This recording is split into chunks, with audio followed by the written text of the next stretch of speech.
Welcome back in. Clay Travis, Buck Sexton show in our New York City studio right now. Rob Schneider, actor, director, producer, Emmy-nominated SNL writer. He's got a brand new book out. You Can Do It. Speak Your Mind, America. Rob, let's start right here because I want to have some fun. Thank you, Buck. Thank you so much for having me. I want to have some fun. SNL is going to be starting their new season soon. Yeah. Rarely has there been a candidate more lampoonable than both Joe Biden and now Kamala Harris. Yet they have consistently pulled their punches because they're afraid, I think, of alienating blue voters. I think the last couple of seasons they've come around a little bit better. Do you think they'll go after Kamala? I think they will. I think you have to go after whoever's in power. Yeah. And, Kamala loves to present herself. We're not going back. Well, who's been in power the last 3.5 years? You have. Yep. And so this idea that she's this new spirit, this new wave of political genius coming in, I mean, so they'll have to. And I think that they have the last year or so. And I mean, any institution, Saturday Night Live is an institution, is susceptible to whatever, woke nonsense has been infecting, our society the last few years. And but I think they've done a good job at correcting it, I think. The fact that, who was the comedian that they fired, who was hired there, the really funny comedian who was he does special. All the, and I'm bad with names, but he does all the Bud Light commercials I forget his now, name, actually. But they brought him back as the comedic They brought him back to host. They did the same thing at Shane Gillis. Yeah, they did the same thing to Norm Macdonald when they fired him because they had to, because, the head honchos were friends with O.J. He was making O.J. jokes every day, even they told him not to. Wait, he got fired for making O.J. jokes? Oh, yeah, that's an old story. But then, the thing about they brought Norm Macdonald back to host, and that's a credit to, to the genius, Lorne Michaels. So I think they're going to be fine. I'm looking forward to a new season, and I hope they do, because it'll be pretty obvious if they don't that they're just picking sides. But SNL, look at all the late night hosts. They're all they always lean left, and you can kind of understand it. But I think you got to make fun of where the power base is, and the insanity. Rob, as you know, the biggest late night show now by audience by Nielsen is our own Greg Gutfeld over at Fox News. Greg Gutfeld, yeah, and he's great. And you could tell the difference because America's sick and tired of being force-fed and ideas and pre-chewed for them and stuck down their gullets. That was a really disgusting thing to me. Probably the most despicable thing I've ever seen on late night was seeing the dancing syringes on Stephen Colbert's show. The vaccine, yes. That was very much like that's something out of more than just the Soviet. It would seem like something out of the Khmer Rouge. Just very beyond cringe. And, all those late night guys, whether it's, Jimmy Fallon or all those monologues, you could have, there was no original voice in any of them, no individual voice. You could have interchanged them all. It didn't matter. So I think, though, if you want to survive, and you could see what happens is people are tired of being told what to think, and they want to make their own decisions. And that's why Greg Gutfeld is the #1 show right now. By a lot. You're right. We're talking to Rob Schneider. I was in a movie called Lady Ballers that Daily Wire made, which is about dudes pretending to be chicks and trying to win a championship. It was actually really funny, well done. And as part of the filming, I just had like a small part in it. But we got into an interesting discussion. And as a comedian, I'm curious how you would analyze this. There were so many hysterical movies made that everybody loved. White, black, Asian, Hispanic, gay, straight, male, female, whatever you want to say. In the early 2000s, certainly in the 80s and the 90s. There are tons of classics. And then about 2012-ish, it was like comedy wasn't allowed anymore. Do you see a rebirth of comedy happening in Hollywood? Everybody got afraid of offending all these different groups. Well, it's not going to come from Hollywood. Where's it going to come from? It's going to come from guys like Matt Walsh. It's going to come. Obviously, it's just a no-brainer that the best comedy right now is coming from conservatives. Yeah. And I would just tell people that there's no such thing as conservatives. They're just liberals that aren't crazy, that aren't lunatics, that aren't sure which, like the liberals that aren't sure which bathrooms to use. It's the ones who do know which bathrooms to use. The people who are being logical and rational. And I think, Hollywood, if they're anything, they're whores, and they're going to go with where the money is. And if movies like Matt Walsh's, What is a woman and am I a racist? When those start making money, they're going to wake people up. I mean, it's funny because they shunned Mel Gibson's movie, The Passion of the Christ, until it made $1 billion. And then what happened? The whores in Hollywood. You think they care about Jesus or Christianity? But then Sony, Sony Pictures, probably the most, a very demonic organization if it ever existed.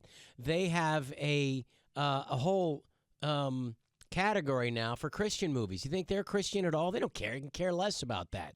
They couldn't quote, anything from the Bible at all. They just know that's where the money is.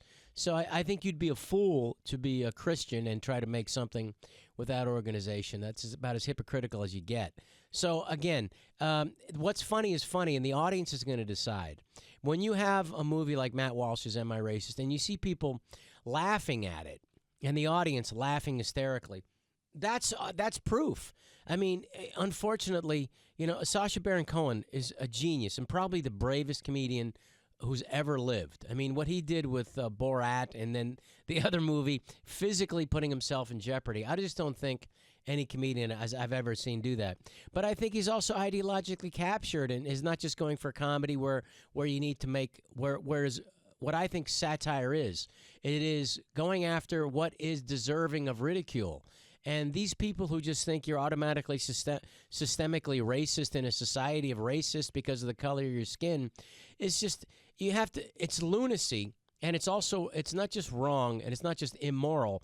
What it really is an inverse of what these progressives, and it's always progressives, and these are people that are really demonic. What they did 120 years ago, the progressive movement, was these were called eugenics back then.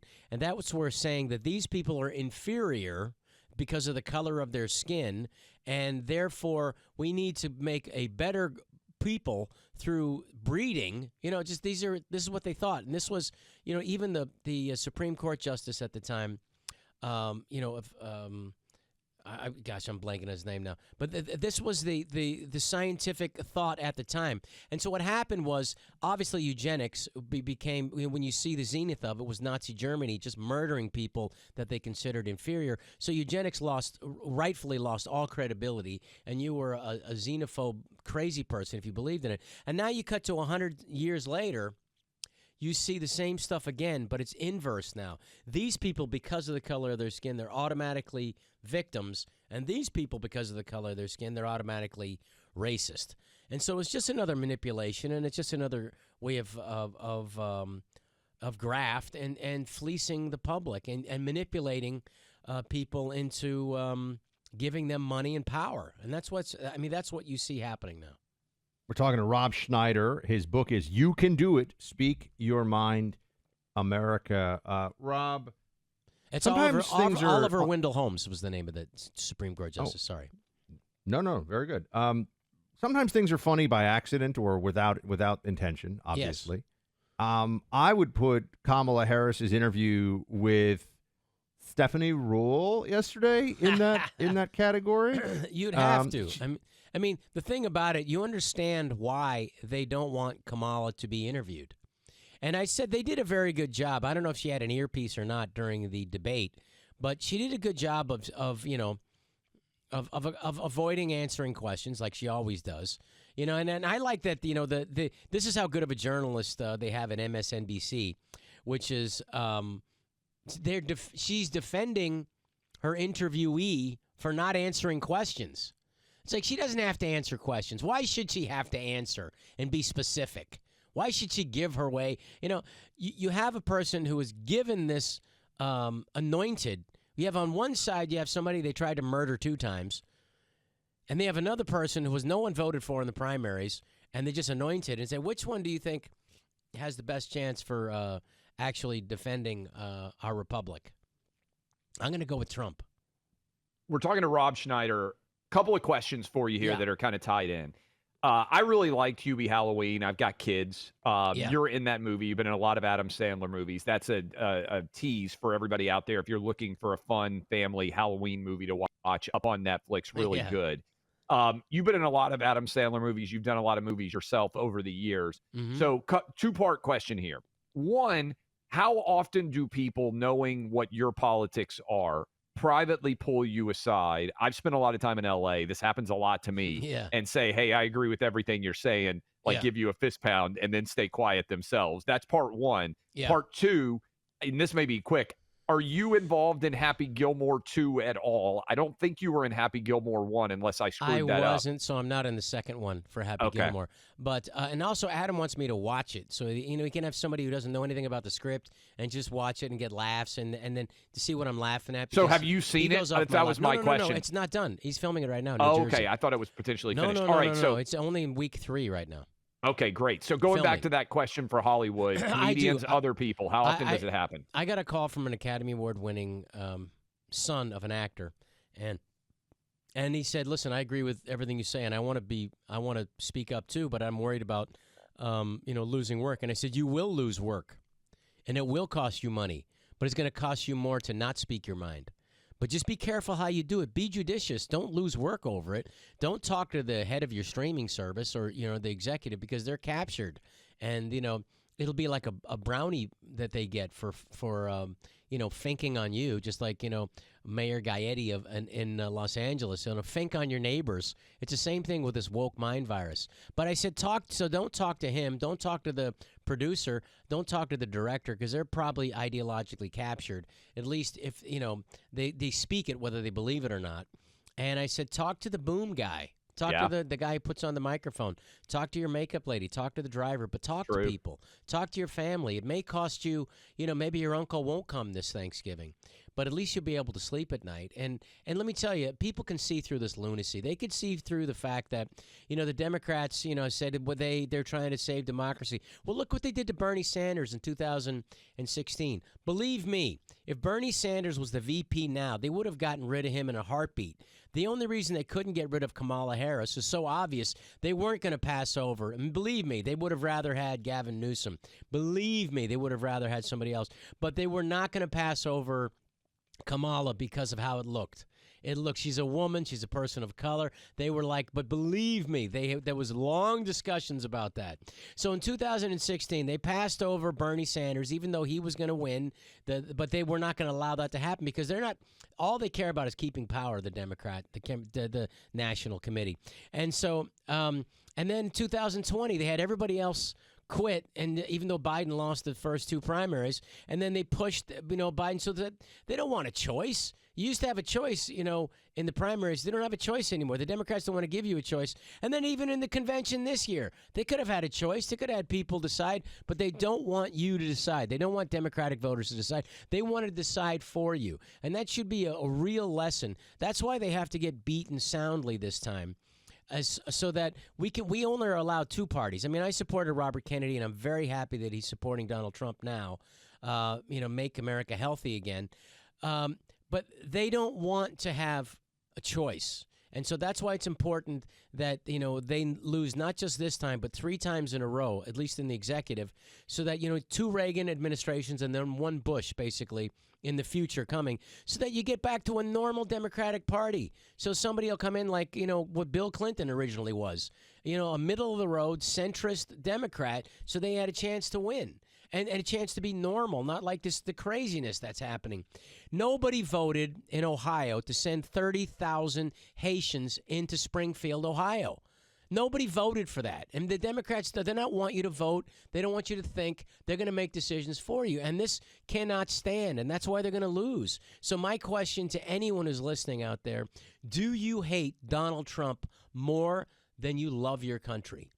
If you love your country more, then that's the choice. You got to take it. Well said.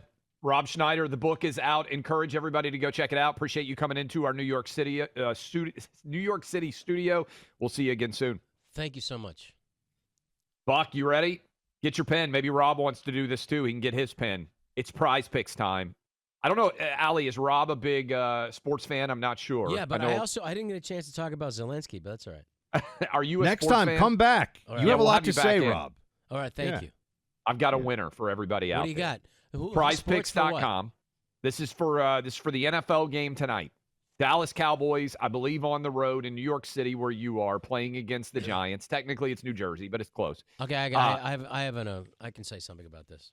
All right, prizepicks.com, my name Clay. Prizepicks.com, my name Clay. You get $50 if you go in. Buck, here's the winner. We got an automatic win. Caleb Williams, they're giving us a win. Over a half passing yard. Get it down. All right, Dak Prescott, less than 262.5 passing yards. I don't think he's going to throw for it. I think it's going to be a low-scoring game.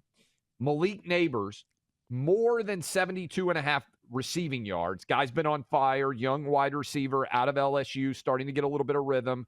And CeeDee Lamb, more than 82.5. He called out basically himself for poor performance. So I've got more for Malik Neighbors, more for CeeDee Lamb, less for Dak Prescott, and then we get an automatic win with Caleb Williams. Rob, Buck, everybody out there, 10-1 if I'm right, prizepicks.com, code Clay.